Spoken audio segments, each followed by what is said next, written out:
તો હું આજે સવારના નીકળી ગયો મિર્જાપર રોડ તરફ, કેમ કે નરેન્દ્ર મોદી આવવાના હતા.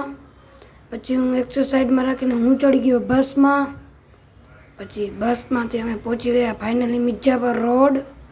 પછી પગે પગે અમે ગયા આગળ. પછી આગળ જઈને થોડોક લીધો મેં વ્યૂ.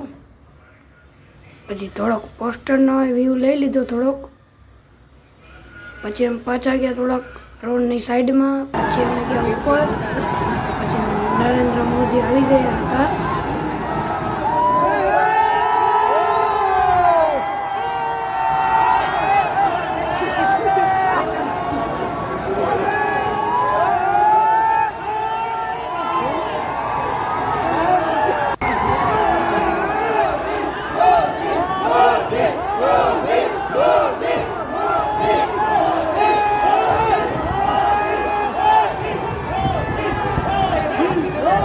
પછી નરેન્દ્ર મોદીને અમે જોઈને અમે નીકળી ગયા પાછો હું ઘરે.